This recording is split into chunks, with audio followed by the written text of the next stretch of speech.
Hi, everyone. My name is Juanita Rasodueñas. I go by she, her, ella pronouns. I am the Director of Student Success Programs here on our campus, which is part of Student Retention and Success in the Division of Student Affairs and Campus Life. In my role, I oversee a variety of programs and initiatives that serve unique segments of our Triton population, and that includes military-connected students, undocumented students, transfer students, and also first-generation students are the first in their families to attend college.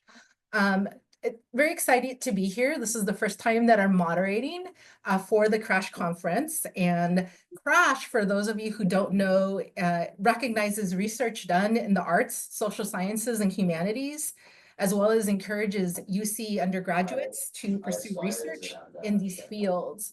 Very excited to be joined by four undergraduate emerging social scientists, I will say. And so maybe you haven't embraced that identity yet, but you are doing that. So I'm going to recognize you as such.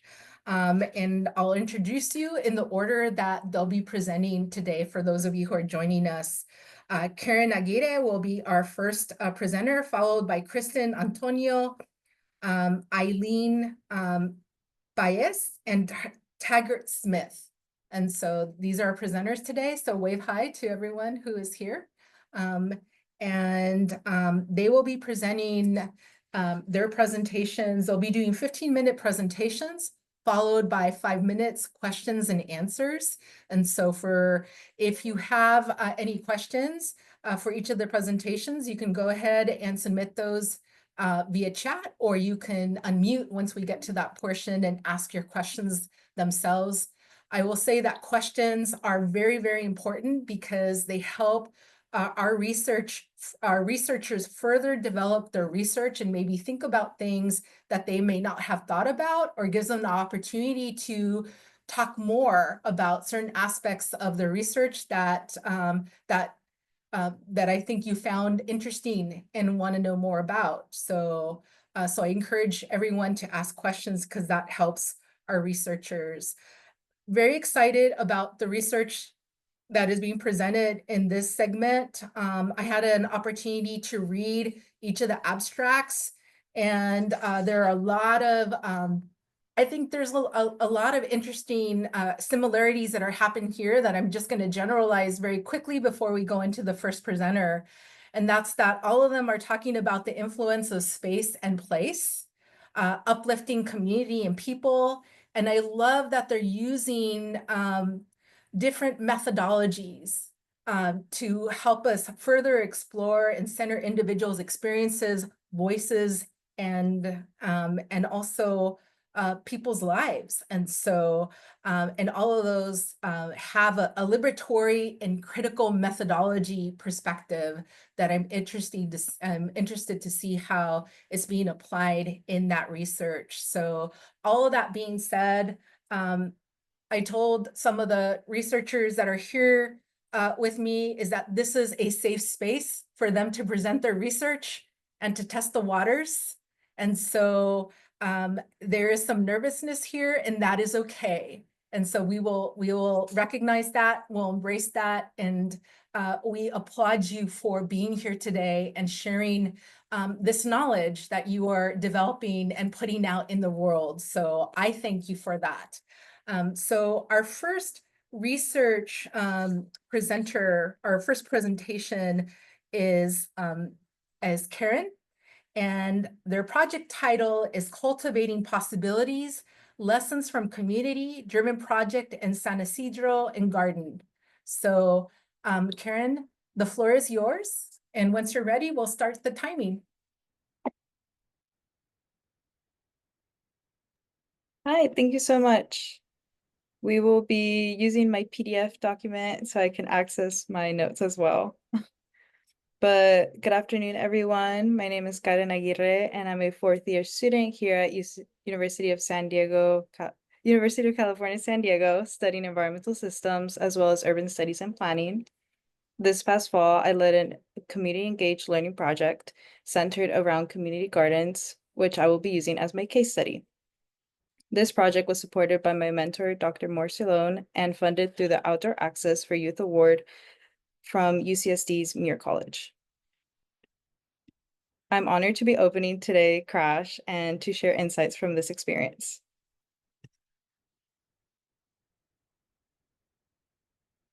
So I wanted to begin today with a quote that grounds the purpose of this work. O'Grady writes, responding to individual needs is important, but if the social policies that create these needs is not also understood and then addressed, then the cycle of dependence remains. This to me is more than a statement, it's a challenge, a reminder that we cannot stop at surface level solutions when we're talking about food deserts, heat islands, or poor air quality near the border. We're not just talking about isolated issues, we're talking about outcomes of decisions, policies that have historically ignored or harmed marginalized communities. This presentation will draw on lessons learned from a case study based in San Isidro, which is very near the border, highlighting the intersection of community needs, environmental justice, and urban planning. So understanding San Isidro. My intent was to design a project that was truly grounded in community engagement. I identified the intersecting factors contributing to food insecurity and environmental injustice in urban marginalized communities. As you can see here, San Isidro is labeled a food desert according to 2015. And as climate change rapidly affects our food needs, urban communities are increasingly facing rising food insecurity.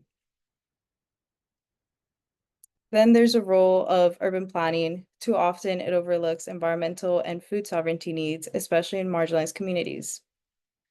Colson, Farron, and Bursay emphasize how spatial racism and systemic discrimination limit access to healthy food options for low-income residents. So on an individual level, these systemic issues show up as limited access to fresh, affordable foods, aka food deserts. So one of the solutions that we thought about was incorporating a community garden, as this allows communities to have access and determine what kinds of food they would like to see in their community, as well as address urban heat islands and to play a role in their community.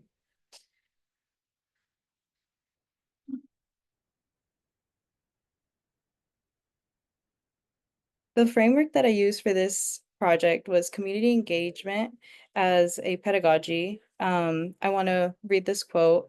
Community engagement learning involves individuals participating in activities of personal or public concern that benefit both their individual lives and the community. I also wanted to create a rooted university.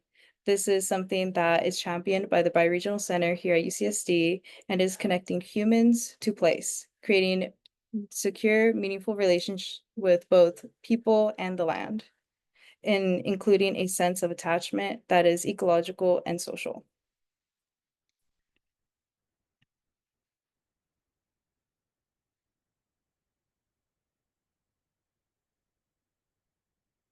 So my research question was, what are the roles and contributions of key stakeholders in community engaged learning programs? Let's quickly go over my case study. So this program began in September 9th of last year and ended in December 1st. This program consisted of weekly sessions with 8 to 11 youth from Southwest San Diego, covering topics such as ecosystem services, composting and soil health, native plants and biodiversity, urban greenery and environmental activism, as well as field experiences, such as a guided hike to the Tijuana River estuary and a kayak bay cleanup. To understand the roles and dynamics of community-engaged learning and projects, we used three main methods. First, we conducted informal interviews with community leads, educators, students, and facilitators to hear directly from the individuals involved to create this project. Then, through observations and content analysis, we documented how the program actually unfolded, taking field notes and looking for recurring themes in how people interacted and supported each other. Finally, we used a pre-assessment survey at the beginning of the program to capture participants' initial feelings about who would be involved and how they saw their role. Together, these approaches gave us a more well-rounded look of actors from multiple angles.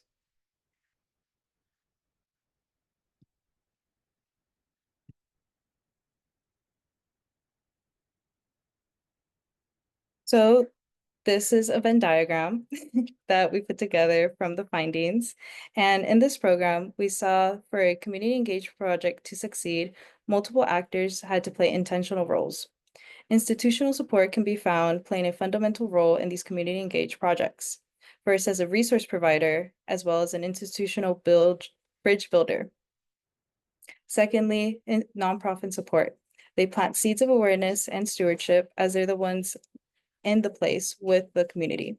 They also act as connectors between youth and public and natural spaces, and they support youth-led and community-centered initiatives. And very importantly, the community's role itself. They're co-educators and co-creators and knowledge holders of what programs they would like to see. They drive the sustainable change and they're the defining why of the service.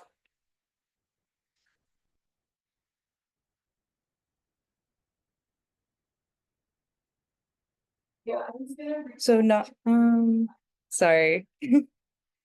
So institutions play a big role. They are research providers because they offer funding, space, materials, and expertise that can help these community engaged programs.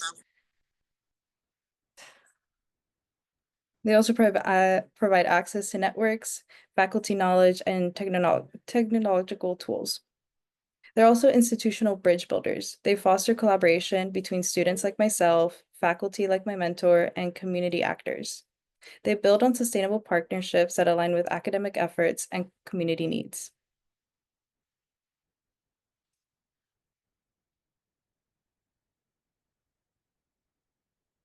Nonprofits play a crucial role in the success of this program as they're co-educators and drivers of the sustainable change, often rooted in their own lived experiences. Take, for example, Ocean Creators, Connectors. Their mission is to connect youth with local environmental areas and instill a lasting connection to nature. One staff member explained their role as creating that seed in a lot of youth so that then they can use that in their own lives and sort of have a ripple effect. Casa Familiar, on the other hand, works directly with the underserved community of San Isidro, and a member told me they're trying to create more outdoor opportunities for their youth in their community. Their focus is on breaking down barriers geographically, economically, and socially to keep youth experiencing and caring for nature, among other services. In both cases, these organizations help define the why of the service and ensure that the work is community-centered, culturally relevant, and equity-driven. Most importantly, partnering with a community-based nonprofit helps ensure the longevity of this project. As a student on a quarter system, my involvement is limited by academic timelines. But by rooting the program within an organization that's already in the place, it helps ensure, or hopefully it will ensure, that this project can continue beyond my time at the university.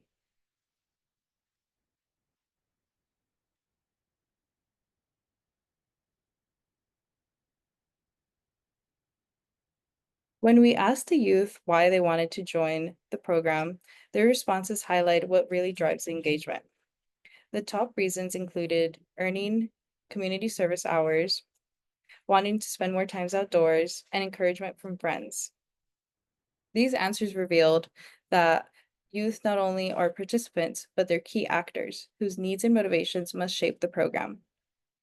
This also shows how other actors play critical roles. Schools can provide the incentives through the community service, and nonprofits can create accessible spaces as they're already based in the community.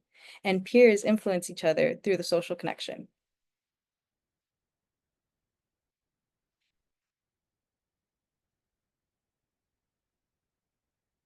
The garden had a significant impact on the youth, particularly in terms of environmental awareness and their connection to nature.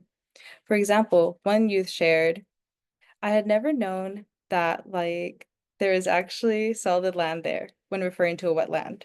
I always thought it was just plants and water. This shows that hands-on activities like a kayak cleanup give them real, deeper world understanding of wetlands. The program also made gardening fun and engaging. One participant said, honestly, I've been gardening before with my parents, but that was more like a chore. And it was so boring. This actually made it fun. This highlights how turning gardening into something enjoyable can really engage youth. Additionally, the youth saw the benefits of growing their own food, with one participant sharing, growing your own plants, they taste so much better than like getting them from the market. They're much juicier, they smell better. These reflections show how the program meets the community's desires to engage outdoor and have hands-on environmental education. And one of the quotes I really loved was, "Doing this where we live, that's what made it real. Like I see this garden and I'm proud." That really showcases the impact of having a project be in the community and for the community.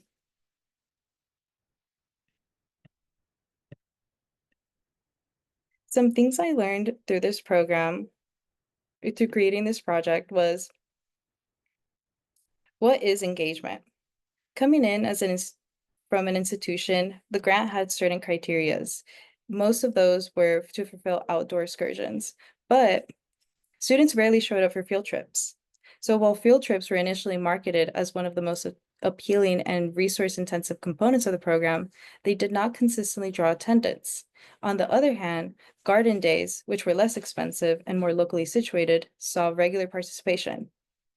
Therefore, I recommend community could increase support from parents or guardians to help with transportation or encourage youth to have more accountability in these field trips, or nonprofits to strengthen their relationships with families to foster accountability and consistent youth engagement, or for the institution to align programming needs with the community identified needs and interests to promote more authentic volunteer participation rather than enforcing attendance.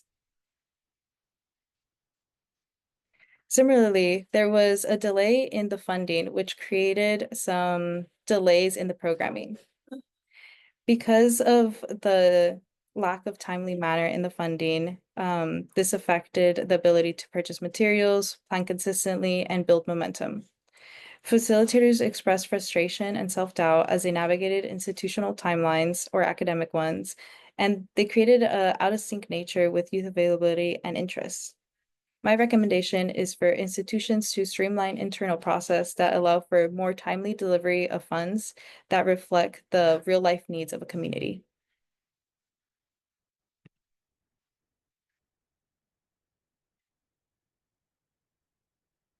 And as this program ended, the institutional support has diminished, and to continue this, as well as the nonprofit involvement has decreased as there's no staff to manage the garden. So I have a few recommendations to hopefully continue this program. For a nonprofit side, as one of the key actors I identified was developing a training to keep volunteers, as they're a non-expensive way to keep the garden afloat. Also engaging with families directly to build relationships with parents and caregivers to encourage follow through, like attending field trips or consistent participation. For institutions, I recommend prioritizing bottom-up design by co-creating programs with community input from the start with flexible and timely funding. This can also extend not only to higher ed institutions, but also local high schools that have curriculum that requires them to do community service. And then for the community, participation is crucial because if there is no community, then the program is like succeeding. So participation is very important for the purpose, timing, and structure of the program. Thank you.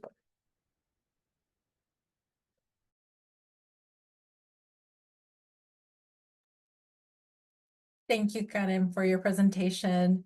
I'd like to open it up for any questions that our audience may have for this presentation.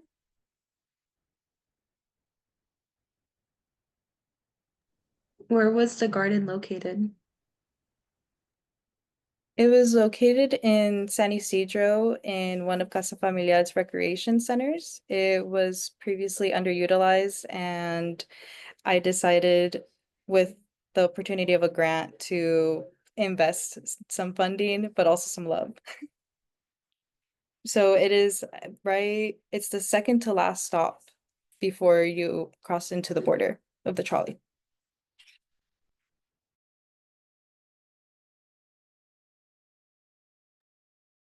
I'm wondering if you think this program that you did might play out differently.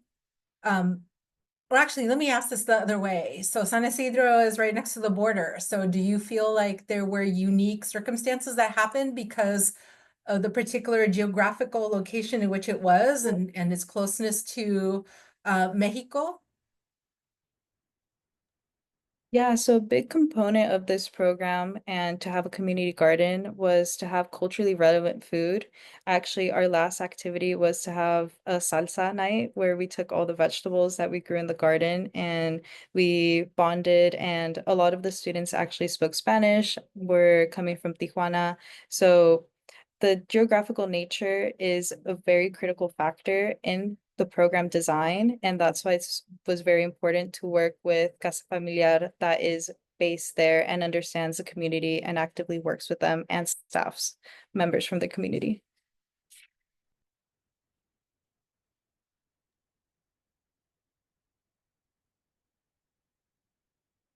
Any other questions that you would like to ask or submit on the chat?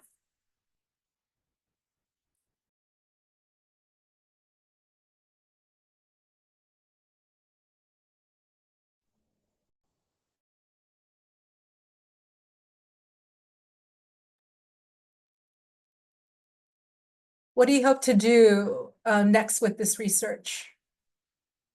Will you continue it in some way?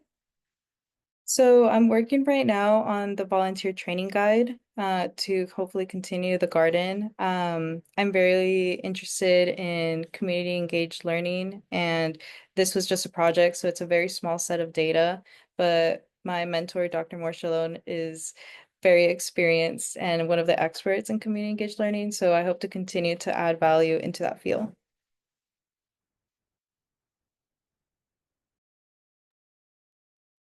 Excellent. Thank you so much for your presentation and for sharing your work. Yeah, thank you for having me. Of course, thank you. Next, we're going to move on with Kristen Antonio. And they are presenting, their project title is called Analyzing the Historical Context of the San Diego Filipino American Community and its Influence on the Formation of Student Mentor Relationships. Karen, the floor is yours when you're ready to get started. Yeah, I think give me one moment to present everything. The presentation template might look a little similar, but can everyone see my screen all right? Yes, I can see it. Yes, thank you. All right. So good afternoon, everyone. My name is Kristen Antonio. I'm currently a sophomore here at UCSD, and I'm majoring in education sciences. And thank you for the introduction. My presentation today will be the historical context of San Diego's Filipino American community and its influence on community mentorship. And here is a quick outline of everything I'm going to be covering in this presentation. And so to start with, for some context behind this research project, when I say community mentorship, I'm really referring to grassroots organizations that work outside of the school in order to help Filipino students, Filipino American students navigate the educational system.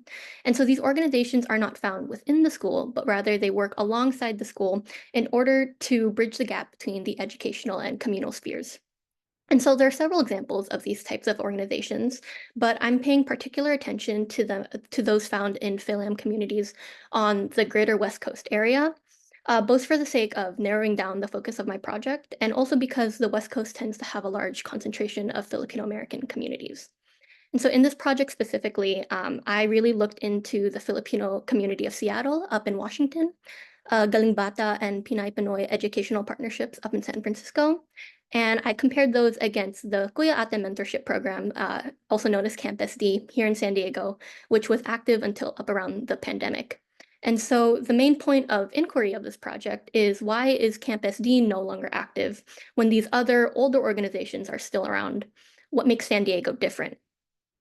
And so before I answer that question, I'll first dive deeper into exactly what I mean by mentorship. And so I'm really drawing from Glenn Omatsu's notion of anti-colonial mentorship. He writes, in the real world, mentoring occurs in a web of relationships with others, i.e. within a community. In our communities, mentoring is reciprocal and not one way.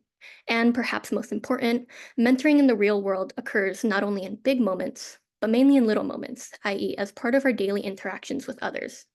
And so essentially what he's doing here is he's deconstructing and dismantling what we traditionally think of as mentorship. And so this idea of mentorship, a very traditional idea of mentorship, like a wise old man departing his knowledge on his young mentee, it centers a very hierarchical and paternalistic form of mentorship that necessarily involves that vertical exchange of power, and thus also involves a very uneven distribution of power between mentor and mentee.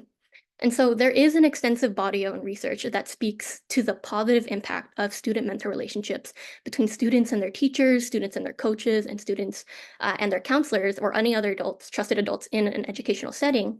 But this research tends to emphasize that one-on-one mentorship within schools that falls within the narrow definition of mentoring shaped by Western colonialism that Glenn Omatsu seeks to deconstruct. And so a look into community mentorship organizations is warranted in the pursuit towards decolonizing education. And so along those lines, critical and decolonial pedagogy have really shaped the framework of this project. As I've conducted my literature review, I've pulled out two main key themes. One, education is inherently political, functioning to either uphold or dismantle hegemonic systems. And so in other words, education can be used as a liberatory tool for the oppressed, as a means of both understanding the circumstances of our oppression and developing that critical consciousness, and also as a way of opening up the door towards decentering Western dominant ways of knowing and experiencing the world. And so the second theme that I want to bring up is the idea that bridging the gap between the school, home, and community spheres is vital towards fostering educational equity. And so traditional education and curriculum in the United States was made with the white middle-class student in mind. And as a result, low-income students of colors, they tend to feel this disparity between their genuine and their actual lived realities and the expectations they face at school.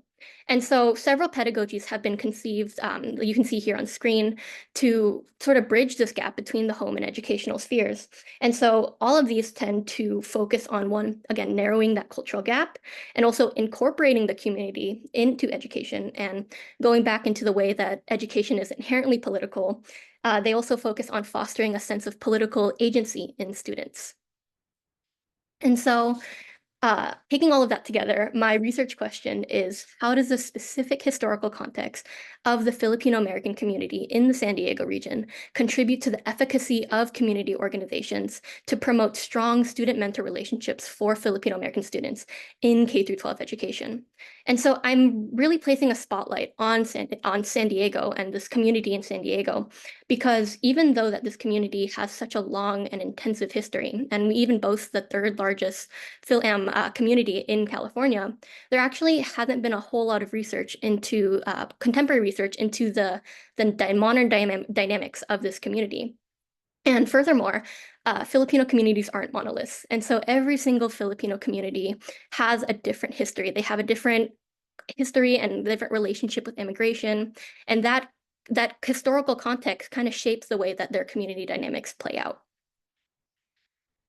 And so getting into my methodology, this project is essentially an autoethnography informed by my literature review. And so an autoethnography is a form of qualitative research that focuses on the researcher's own personal experiences as they are connected in conversation with the broader socio-political and cultural context. And so my identity as someone who was born and raised in Southeast San Diego, I currently live around the Chula Vista National City area. And then also someone who is the children of immigrants. My parents immigrated here from the Philippines, making me second generation Filipino American. Those parts of my identity really form the basis of this research project. And so I'm looking at my experiences as a member of this community through the lens of different fields, such as critical Filipinx studies, critical Asian American studies, critical race theory, critical pedagogy, among others. And so you might also notice that I have a third aspect of my identity here, and it's the fact that my family, I have a family generation of of being in the US military going back 3 generations. So that might seem a bit out of place, but I'm about to justify that with my findings. And so essentially, grassroots organizations are informed by and created with their specific community context in mind. You know, they're created by the community to suit the community's needs.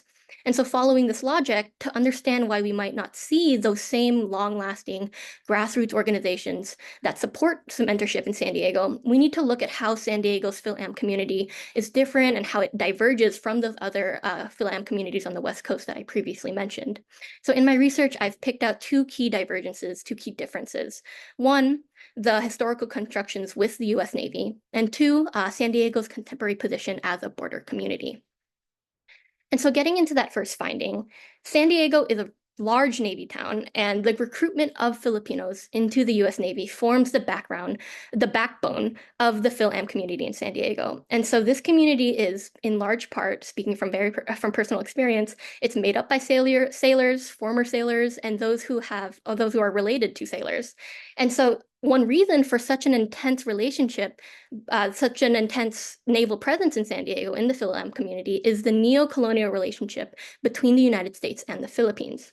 And so from 1898 to 1946, the Philippines was a colony of the United States, but that relationship didn't just dissolve once the Philippines gained its independence.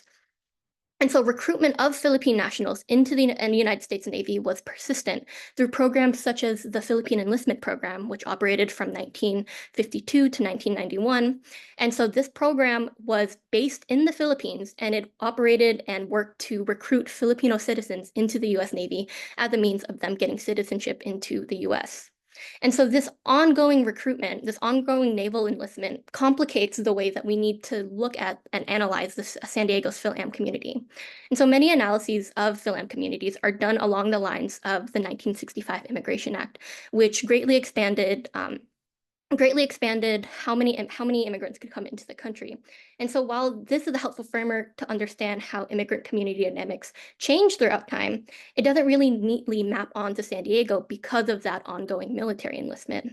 And so as a result of such a strong naval presence in San Diego, we start to see informal mentorship networks forming among Filipino sailors. This is colloquially known as the Filipino Mafia. Filipino mafia, although this is a very humorous term, it's not actually a mafia, but instead it's a term to describe how Filipino sailors have banded together in the Navy as a form of solidarity and protection, which is an incredibly important example of resistance in a very hierarchical space like the Navy that traditionally views Filipino sailors as just another form of exploitable labor. And so the issue of this informal network lies in the fact that it's kind of taken the place of those grassroots community organizations that I mentioned earlier, but without having that decolonial emphasis and that emphasis on developing critical consciousness. And so this informal network perpetuates Filipino enlistment into the military and thus upholds a military culture derived from colonization and thus becomes an obstacle towards unpacking that colonial mentality that a lot of Filipinos have, which is this idea, this automatic assumption of West is best, derived from a very long history of colonization. And so the second thing that I wanted to focus on is San Diego's contemporary position as a border community. And so, again, there exists a physical barrier between what is American and what is non-American in San Diego in the form of the US-Mexico border. If you're in Southeast San Diego, it's about 30 minutes away, even less so in some places. And so the border, because it is so close to us, the border is more present in San Diego's collective consciousness because there are very real material consequences on being on the wrong side of the border or being perceived as coming from the wrong side of that border. And so there's also the fact that immigrant, especially the term illegal immigrant, is a racialized identity. When it comes to someone else perceiving you as an immigrant, your genuine legal status matters less than if you appear visibly foreign or non-white. And so these two factors have had a compounding effect and have created a heightened sense of tension surrounding immigration in San Diego as we are, so to speak, on the front line of the current war against immigrants. and immigration. And so when it comes to San Diego PhilAms, we tend to use our US military affiliation as a way to prove our worthiness as American citizens and trying to push away that idea of we are, those negative stigma associated with immigrants and immigration. And so when we take this all together, we start to see this cyclical relationship between race, citizenship, and patriotism. And so we have the racialization of immigrants that most often paints them in an extremely negative light and often warrants discrimination and in some cases violence. And as a way of needing to avoid that negative stigma and that avoid that discrimination, we tend to use our citizenship status as a security blanket in order to prove our worthiness as American citizens. And this need to prove our worthiness as US citizens and to prove that we have a place here then contributes to this intense sense of patriotism that many in the PhilAm community have due to our military affiliation. Because what is more patriotic than serving in your country's military? And so this need to assert ourselves as one of the good immigrants necessarily requires there to be an idea of a bad immigrant. And that idea of the bad immigrant then feeds into that racialization of immigrants. And so without an organization to break down this type of thinking, without an organization to challenge and critique these institutions, this community is kept within this harmful cycle of race, citizenship, and patriotism. And that cycle in turn hinders and kind of stands in the way of forming those community mentorship organizations. And so this cyclical thought pattern is the root of these comments at the center of the circle. And so these comments are all comments that have been said to me as a member of this community by other members. You know, just tell them your dad is a Navy veteran in response to any racist incident, or we're more American than they'll ever be, referring to the way that we have we're military affiliated, or keep your military ID on you, just in case anything happens, just in case you need to prove something, or don't get involved, don't draw attention to yourself because you don't want to draw attention to the fact that you can be viewed as an immigrant. And so, in summary, San Diego's PhilAm community diverges from other communities in two key ways. It's our intense naval presence and our proximity to the border. And so this community context represents obstacles that grassroots organizations face in San Diego in creating those community organizations to support mentorship. But given that these community mentorship organizations are designed to combat educational inequity by helping marginalized students navigate an educational system that was not made with them in mind, a lack of these organizations should be thought of as a contributing factor to educational equity and should be addressed as such. So to end with, there's obviously this is an ongoing project and there's a lot more to tease out, but the solution to this problem lies in trying to find the way to honor this community's military history, to honor the resistance work that has already been done as a result of our military connections, while also still remaining committed to developing political agency and to work towards decolonization. And so when we can figure out how to do that, then there stands to be a good shot of creating a formal, long-standing community organization committed to mentoring PhilAm students. And so the next step of this project is, how exactly do we do that? Yeah, here are my references, and thank you so much for listening. Special thanks to my research mentor, Dr. Solomon, and also the Charles program. This is my winter and spring Charles project. Thank you so much. Thank you, Kristen. I'm going to open it up to questions. Do you have any questions for Kristen on her research? I do. Yes, please go ahead. Hi, my name's Aaron. I'm a student here, retired military, officer in the SVO. So you talked about Navy, but coming from the Army perspective, I can see how this project could translate over. So America Samoa is a large, large recruiting base, large Army base.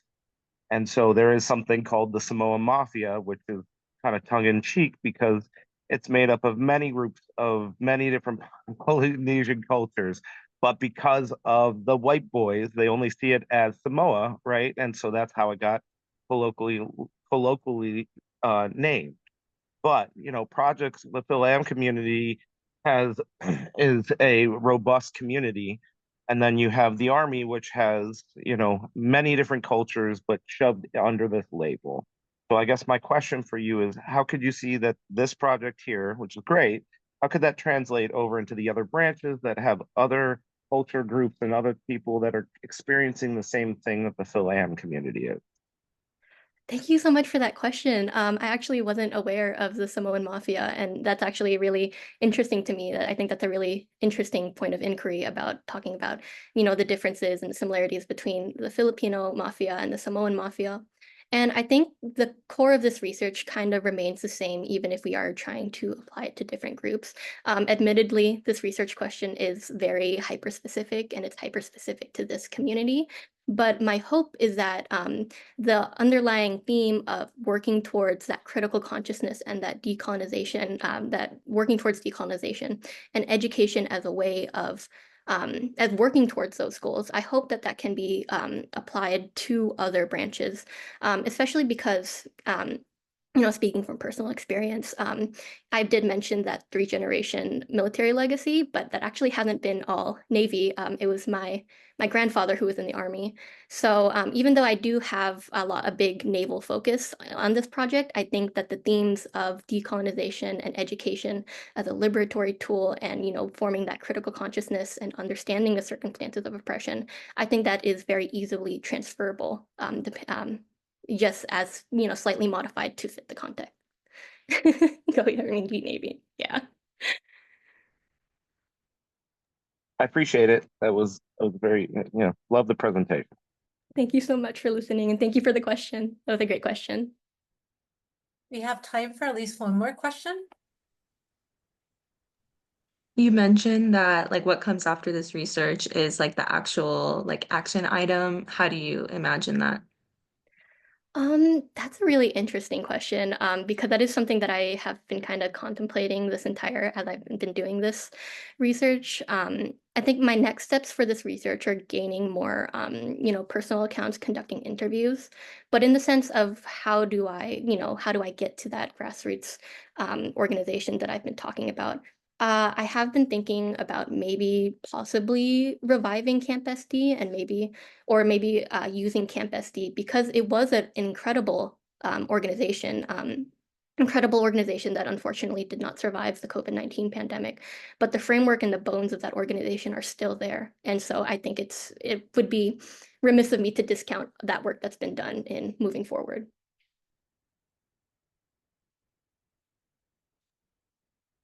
Thank you so much, Kristen.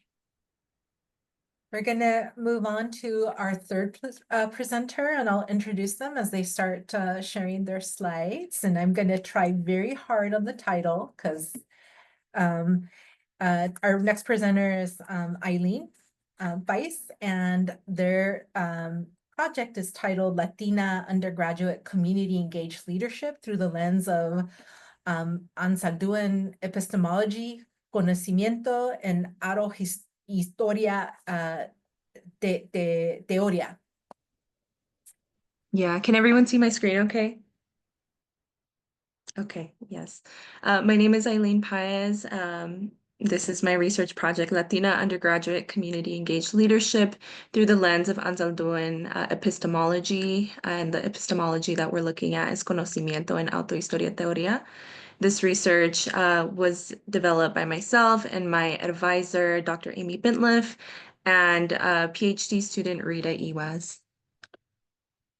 So I come to this research topic as a first-generation transfer student, and it was inspired by my own experience being in leadership positions throughout student organizations and community engaged scholarship.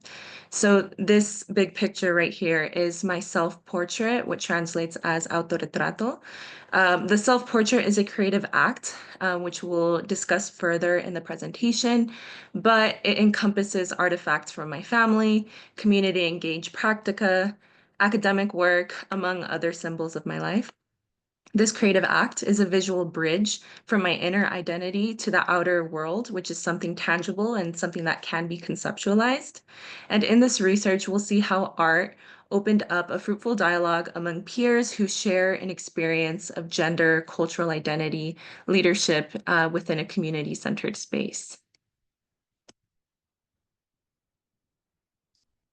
So the research questions are, what values, experiences, and identities matter most to the Latina undergraduate service learning and community engaged leaders?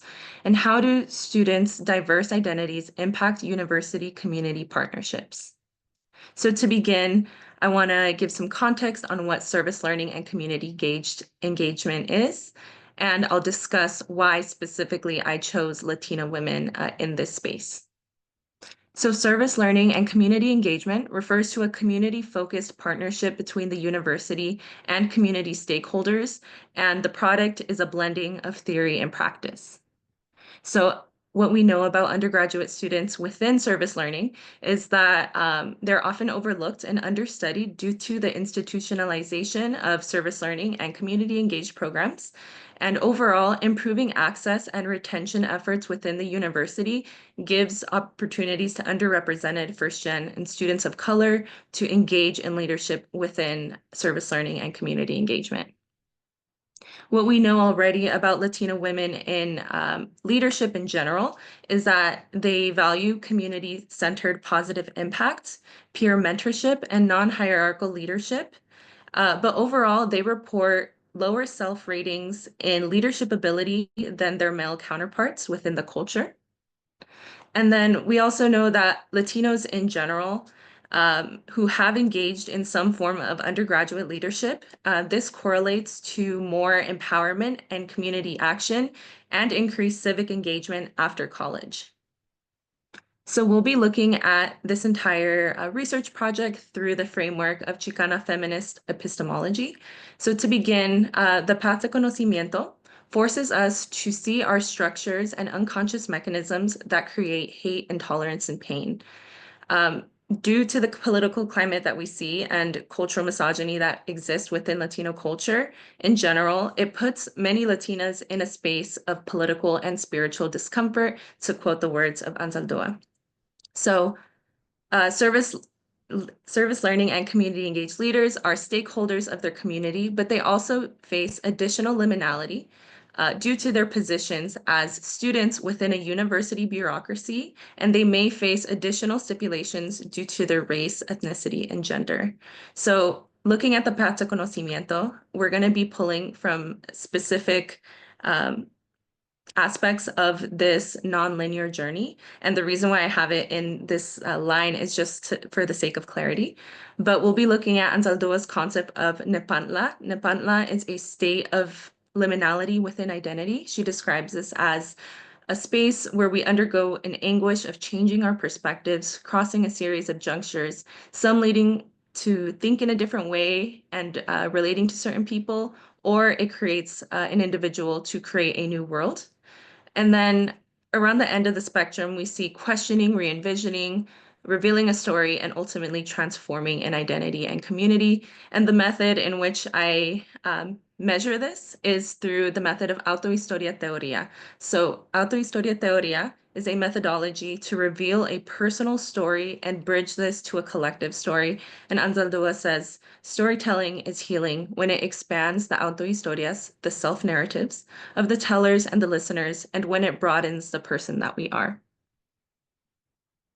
So to break down this qualitative methodology, it is broken down in 3 sections. So first, to begin, there is a creative expression, which refers back to that self-portrait that I showed in the beginning. So I take a focus group of Latina women who are engaged in service learning and community engaged leadership, and we work on art together. So what begins is a self-portrait.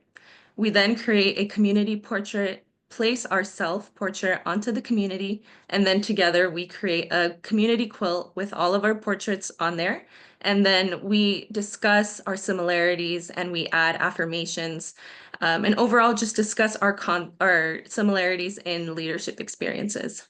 So another aspect of autohistoria teoria is narrative writing. So during this focus group, participants had access to a journal that they were able to write freely whatever thoughts or emotions that were coming up. And they were also able to plan what they were going to do in their art project. And the narrative writing also comes from the researcher myself's autoethnography, which is a form of taking my lived experiences and translating it into an academic project for publication. So the last aspect of autohistoria teoría is meaning making. So like I mentioned, the meaning making happens within the focus group dialogue, but we also have an additional component of an interview that comes after the focus group where we discuss the art, and we also discuss additional experiences within the leadership journey. And then overall, in the research team, when we analyze and look at all of this data, we're meaning making in community. So I want to give everyone just a minute to look at the portraits. This is from our first focus group. We have one more focus group coming up at the end of May, but taking in mind both focus groups, we have a sample size of 10 Latina undergraduate students. 9 of them are current students. 1 of them is a recent graduate.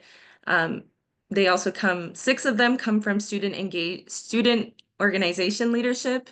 3 of them come from service learning leadership, and then 4 come from campus internships. So the self-reported racial and ethnic identities include Hispanic, Latina, Mexican, Mexican-American, mixed, and Chicana. 7 out of these students are first-generation students, and all of them live and have lived in Southern California for most of their lives.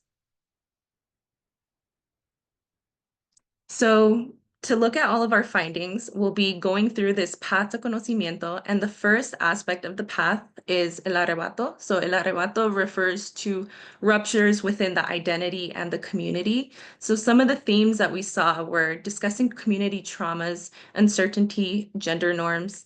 What we noticed was that pain was not outwardly showed in the portraits, but they were later discussed when explaining the connections and the connections throughout the interviews and the focus groups. And then overall, we saw that there was more vulnerability in the Plática interviews. So I'm going to read a few of these quotes, which encompass the community traumas, uncertainty, and gender norms.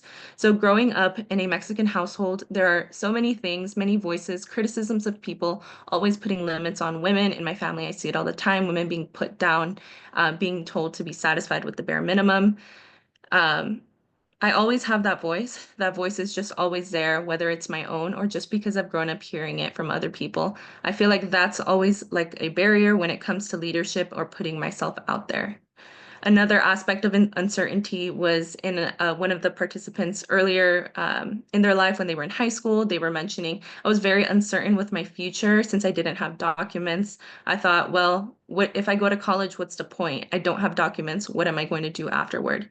And lastly, we see that there is community traumas within leaders who engage in service learning and community engaged work. Specifically, this student was working with unaccompanied minors, and she learned that through her work, she had to disinternalize herself. She had to come into the space with a mindset that was, this is not about me, and coming in because she knows that there is a need for continued help. She says, it scares me being in that space, but it is such an honor and it motivates me to keep showing up.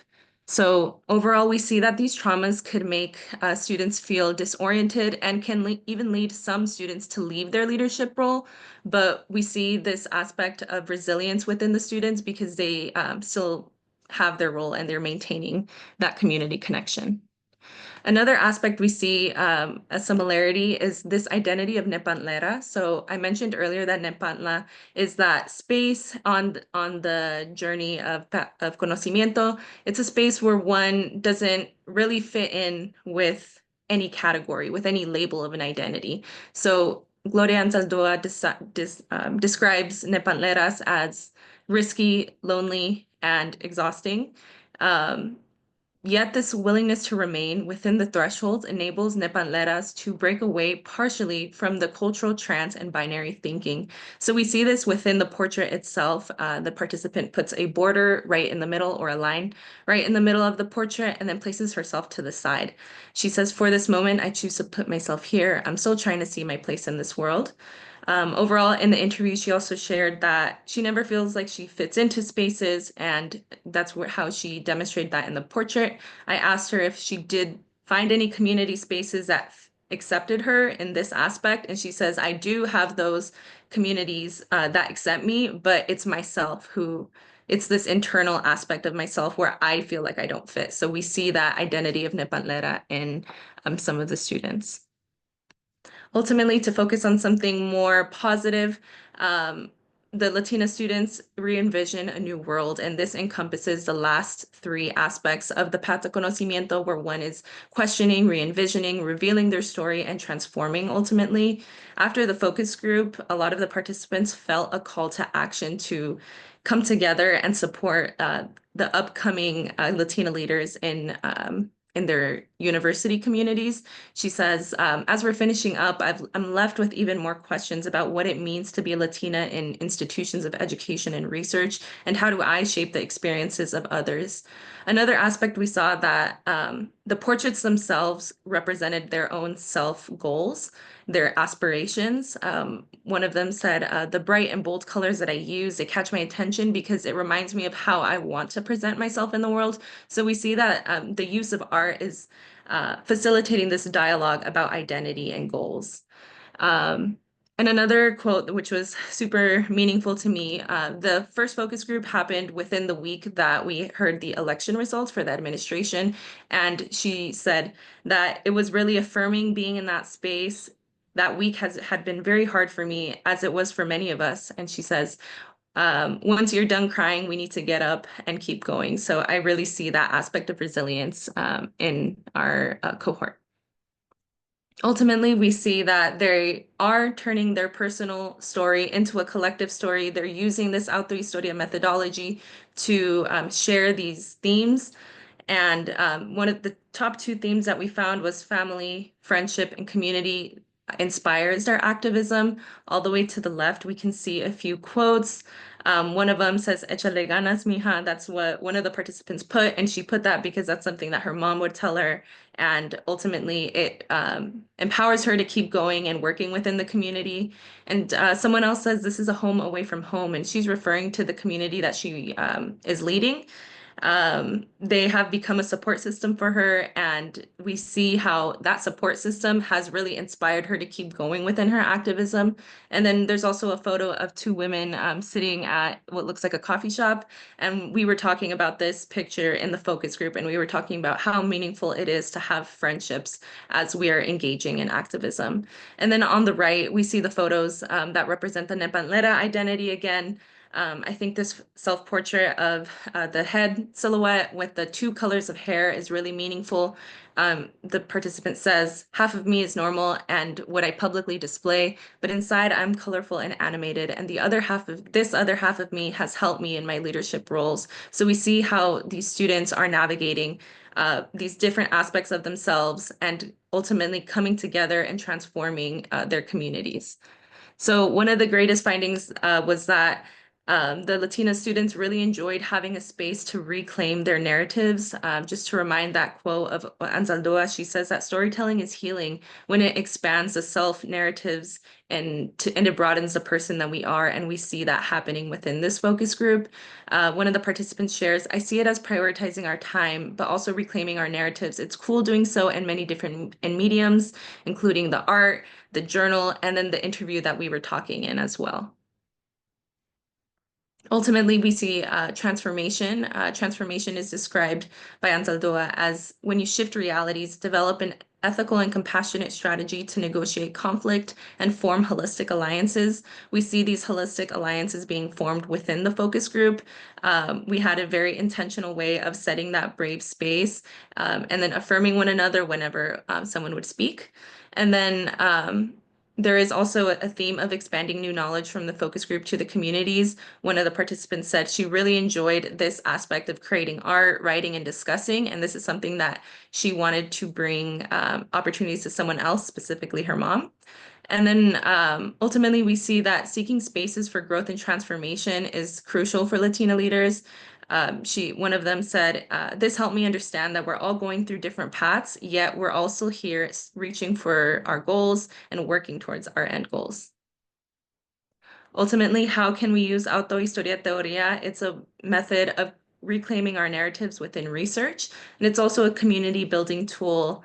Again, this is a little snippet of the self-portrait that I showed in the beginning, but this quote that I included kind of summed up, tells us that Autohistoria helps us redefine social constructs that we live in.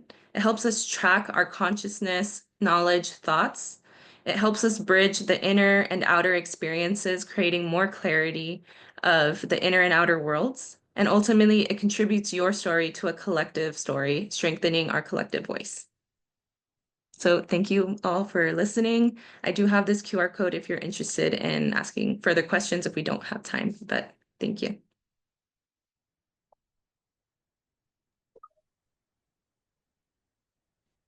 Thank you, Eileen.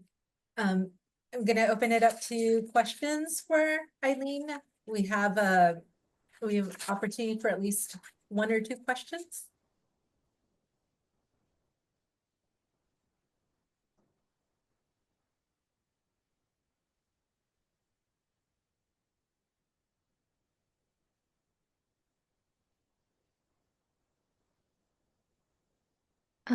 Hi. I just wanted to ask, I really enjoyed hearing about all the different forms of like data collection you had going on in this project. You know, you had the self-portrait and then the focus group and then the like the diary entries. And I just wanted to ask like how you thought that having all those 3 very different data forms of data collection, how you think that really added to the significance of this project and like I guess what I'm trying to say is, do you think that if you were to take away one of them, would it be like a less, or would it really impacted this project?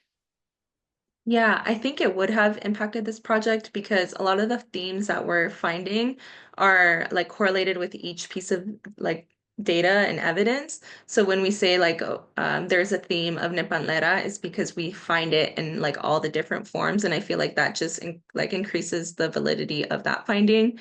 And then also I just was inspired by Gloria Anzaldua's methodology, which kind of encompasses those 3 aspects. So I don't think I would engage in the research if it wasn't like following, I guess, like what she recommended for community building. So I did find it was super helpful, and I think it could be used as a really good community building tool within community engaged organizations within and outside the university.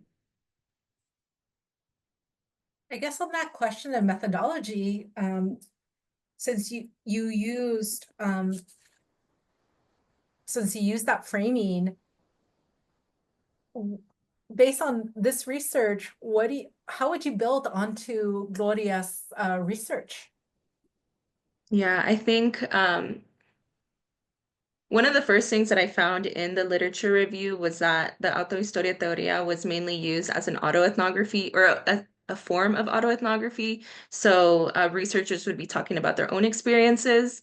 And then I was really inspired by one of the references here who laid out the plan, which was creative acts, narrative writing, and then meaning making. And then it was 2 researchers who engaged in this as a dialogue and like engaged in Autohistoria Teoría together.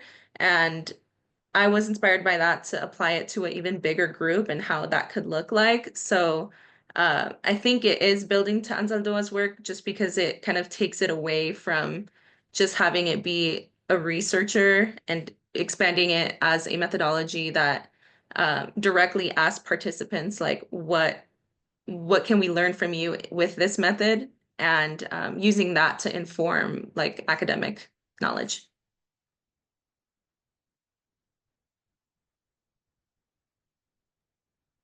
Thank you so much.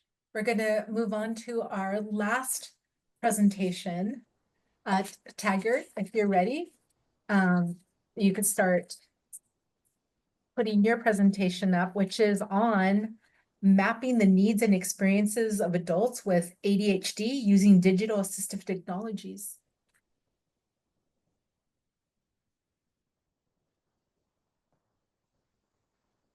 All right, make sure everyone can see me and everything.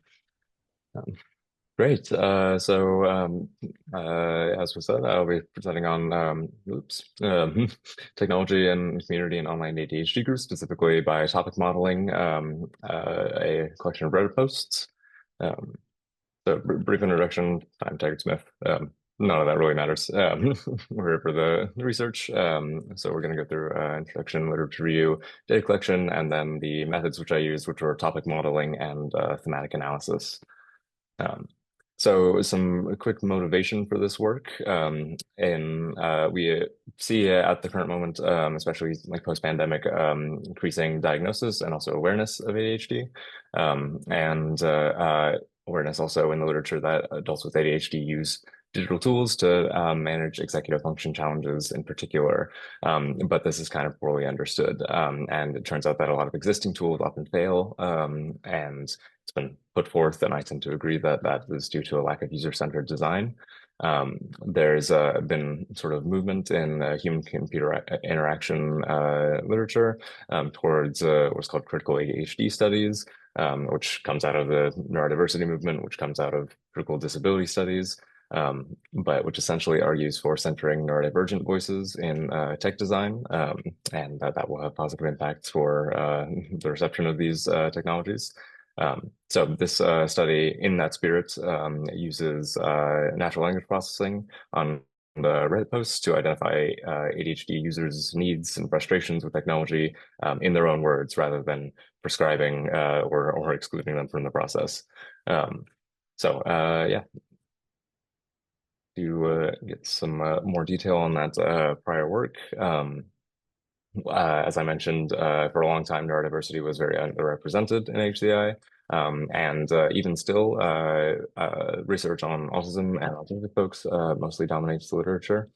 ADHD studies that do exist most often focus on children and on the diagnosis of ADHD rather than the lived practices of adults and how technology might support them in their day-to-day lives. And this is largely based in sort of the medical model of ADHD, which frames it as a deficit and a negative condition, which sort of perpetuates stigma and justifies a little bit the removal of the actual people from the process. As a result, few of the digital tools that are designed are user tested or evidence based, or even sourced from needs that the community actually has. So some good work has been done more recently in this space. Some HCI work has used sort of community-driven terms like body doubling and fidgeting as lived experiences of ADHD folks and focused on those. But a gap sort of still remains in mapping the broad technological needs and practices of ADHD adults and guiding future research. So prior work has also looked at social media, but also not really looked at this views and practices with technology, but rather looked at like self-diagnosis and identity, which are important also, but not the focus of this study. So here's our some more specifics there that I worked off of. As far as the lenses and theoretical frameworks that I'm going into this with, as I mentioned, critical ADHD studies is sort of merging out of critical disability studies and neurodiversity movement. Also, the notion of human-centered design, which suggests that we should use the lived experiences of the people that we're designing for in order to design for them. And then ultimately ending up at grounded theory, which is developing theories not prescriptively before the fact, but rather from the words and from the data itself. So we went into this very open and not sure what to expect. So the method is called topic guided thematic analysis, and I'll sort of break that down and tell you how it went at each point. So to begin with, why we chose to look at Reddit. If you don't know, Reddit is an online forum, kind of spans the entire range of topics. There are text posts, which you can see the sort of examples of right there. But we chose it for a few reasons. For one, demographics wise, it is overwhelmingly adults, and we wanted to focus on adults with ADHD for this study. Secondly, culture and norms wise, it's is for one tends to be personal and self-revelatory due to its anonymous nature, and also is kind of ideal for the type of computational analysis that we're doing because each post tends to be centered to one topic. There are ethical concerns also, which Reddit is also ideal for in the sense that it is anonymous, so there's no concerns about identifying users, and also users are made aware in the community norms that everything they post is publicly viewable. And for that reason, it's been used in prior work. There's one example there of it being used specifically to look at another neurodiverse group, but there are a lot of examples of looking at Reddit in the literature. So to narrow our search in Reddit, we looked at some of these subreddits. So those are like subforums or communities within Reddit. The largest ones are /ADHD with 2 million users, sorry. And then we used search terms like relating to digital technology, tools, devices, phones, etc. And then with that scraped data, we chose to look at, I chose to use topic modeling because it helps to serve as essentially an enhanced way of reading large amounts of textual data. What it does is allows a computer to sort samples into distinctive topics based on a predictive algorithm, and allow us to then sample and actually read the posts from each of those topics rather than going randomly through Reddit and seeing a lot of the same stuff. We wanted to really get the broad spectrum of experiences and topics that were being discussed. Specifically, there are a few different ways of doing topic modeling. The one that I did was called latent Dirichlet allocation, because it tends to be the most popular in the literature. So we looked at posts from over 2.1 million users, almost 100,000 posts, which then were refined into 6 topic clusters that we looked at a bit more closely. These were the topic clusters. We had discussion of digital task and time management tools, of communication styles, of web and social media, of medical diagnosis, medication, and stigma, of daily routines and household chores, and finally of hobbies and interests. So this generated a lot of data, a lot of insights, but we're going to have to sort of refine that. So what we did then was a thematic analysis. I recruited some other researchers to assist me with this. It's been the gold standard method of qualitative analysis for 20 years. Which involves everyone familiarizing themselves with the data and then developing codes and terms to identify themes and review and narrow those down. So as I mentioned, there's a lot going on here that I don't have time to get all into, but I'd love to focus on just a few major takeaways. For one, the results of this paper are kind of useful for designers and computer scientists. It's sort of aiming to design for this community as we were hoping.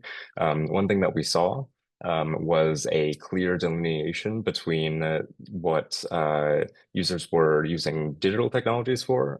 So this tended to be things like task organization, calendars, web browsing and digital organization. They had specific preferences for those. There were also other struggles that a designer might be tempted to treat with some high-tech solution, such as people were discussing, as I mentioned, the daily routines of household chores and struggles with getting distracted or memory issues during those.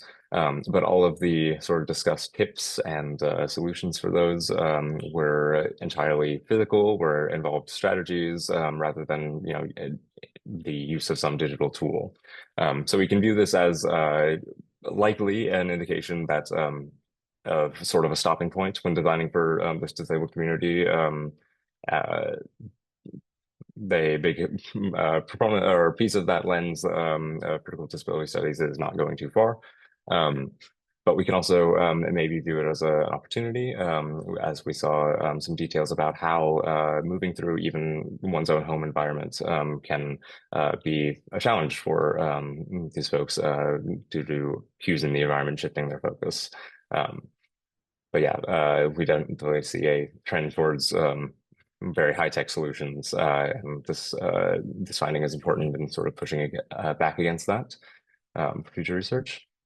And then secondly, I wanted to talk a little bit about Reddit as an online community and the importance of it as specifically a neurodiverse online space. Some of the themes that we identified included communication struggles, specifically with neurotypical peers, as well as struggles with being online, being on social media. And it turns out that a lot of our users that we were looking at were talking about how they did not use any other social media, but do use Reddit. So that kind of prompts us to think about why that might be. It actually turns out that Reddit is one of the top most populous identity-based subreddits on the entire site. It's in the top 0.1% of subreddits totally by population, but within those that are based on identity and not an interest. Above those are only r/India, which, if you don't know, is the most populous country in the world, and then Australia and the UK. But otherwise, ADHD is sort of disproportionately represented on Reddit, which is a very interesting finding. We can kind of theorize a bit as to why that is based on our thematic analysis. For example, there was a lot of discussion of how remembering to respond to messages directly is kind of a big pressor, as well as limiting intake of like short form video content. And Reddit doesn't have either of those, whereas many other social media does. As well as other things like it being anonymous. We saw discussions of sort of indulgent, expensive hobbies that members of the community were into, that they were excited to share, but might not normally be in a less anonymous and comfortable space. So yeah, there's a few quotes here, which I won't take the time to read, but I'm happy to share afterwards as well. And then also we saw a lot of sharing of medical experience, and saw how important this community was for having dialogue that doesn't necessarily fit within casual conversation or within a medical context, talking with your doctor, but sharing experiences that they wouldn't be able to otherwise. So yeah, that is the sort of first look at the results here. We're definitely still working with it. Here's a bunch of my references. But yeah, thank you all for listening and catching up with what I've been doing.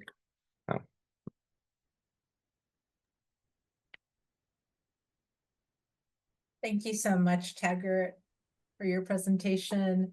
I'm going to open it up to questions for Taggart. If you have any questions, please feel free to unmute or put your question in the chat. You did get a comment. Someone said, hearing this right after Eileen's presentation is interesting, especially thinking about the additional layer of neurodivergency and how it intersects with Nepantla, especially in the digital space. Any thoughts on that, Taggart or Eileen? Yeah, absolutely. I didn't have much time to talk about it, but intersectionality was something that we had a lot of discussions about during our analysis, because that we definitely saw that coming through in the post that we were looking at. A lot of, I mean, as one would expect if you're at least even a little bit familiar with literature, but a lot of talk about the being a woman with ADHD. There's one of the main subreddits is ADHD women, because that experience tends to be different and to be highly impacted by the intersectionality of those identities, as well as discussion of other identities and even mental health concerns, other positionalities and life experiences. So definitely a lot of diversity that we saw reflected in there that maybe isn't necessarily reflected in a lot of the literature around ADHD. So.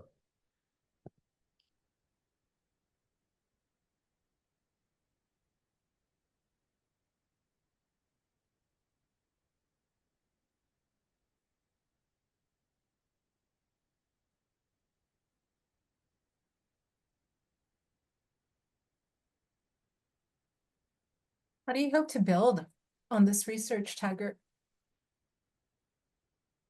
Yeah, so in a lot of ways, I hope that this research can kind of, as a learning outcome for the community, inform as far as the importance of online spaces and the role that it serves for our diverse communities. I would love to dig sort of more deeply into some of these specific topics that we've serviced here.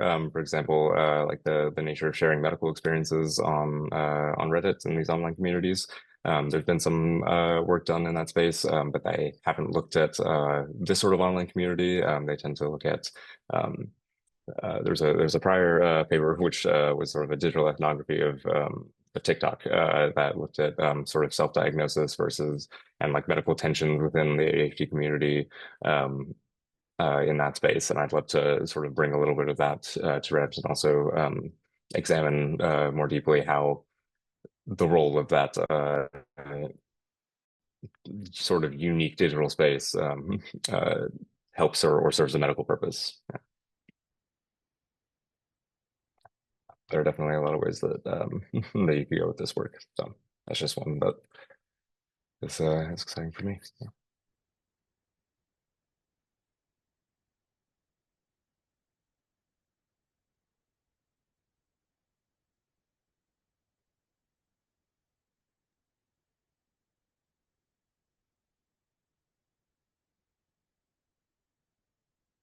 So we can take another question.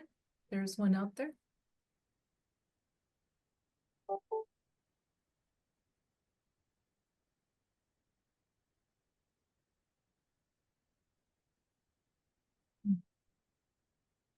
Got another comment. This is interesting. Appreciate the engagement with intersectional analysis. So I think there's a gap there in the literature as you talked about.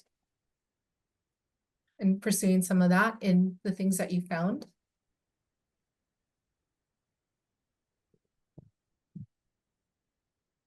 In your thematic analysis, how did that show, I guess? How did that come up in your thematic analysis?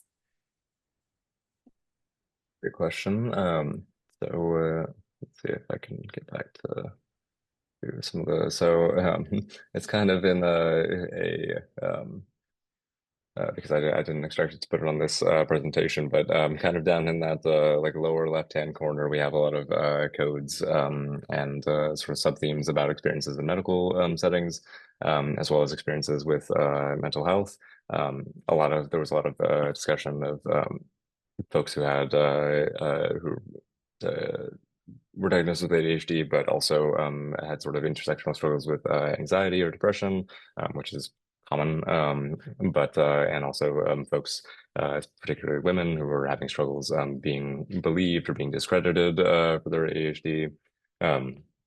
So I wish I could zoom in on on Zoom here, but I don't have the ability to do that. But yeah, kind of down in that corner, we ended up seeing just a lot of codes that arose in that direction, having a lot of good conversations about the themes we were seeing there and how that was kind of unique to Reddit as a community versus any other real form of discussion. There's some more questions coming in. If you were building from the ground up a platform for this audience, what else do you think it should consider?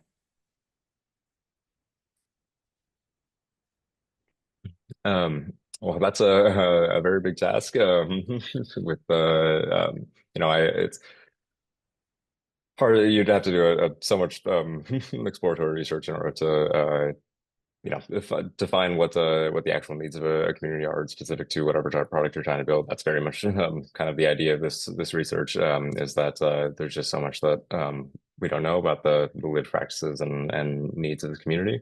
But some other like details that we found that came up, themes were sort of this idea of being out of sight and out of mind. It's a common idea or even stereotype, and it definitely came up in there. But we also saw a tension or sort of contradiction there, which we made sure to capture. So with some folks, for example, who said they perceive a text and they read it or mark the notification, and then it's no longer in front of them, so they forget to respond. But other folks sort of describe different experiences of something like they would receive a text and look at it several times over a course of days and still feel unable to respond. So I think we were able to catch a lot of diversity or nuance within some commonly stereotyped experiences of ADHD that I would definitely consider in any sort of design for this community. And the last question is also very interesting. How do you think AI impacts how these communities interact online? That's a great question, and that definitely could be a direction for further research. Reddit at the moment has, as far as I'm aware, zero AI integration, which does make it is another kind of aspect that makes it unique among social media platforms. So it would be very interesting to look at. We didn't include like AI in our search terms, and so it didn't come up very much in the post that we looked at.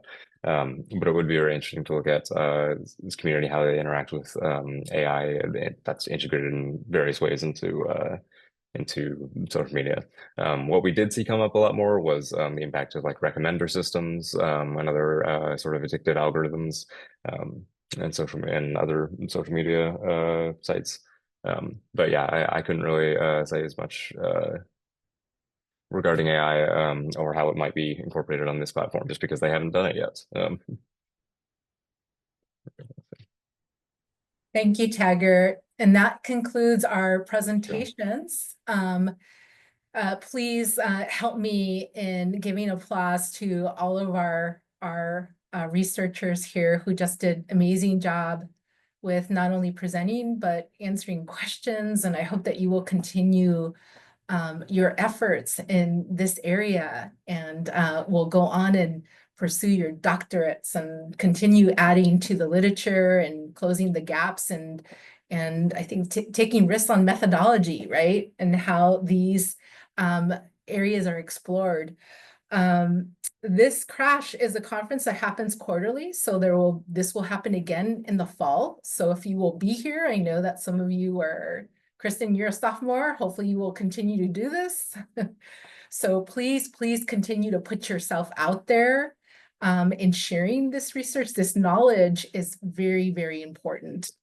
And that we continue to do this because of the different dimensions, I think, that you're trying to, I think, address.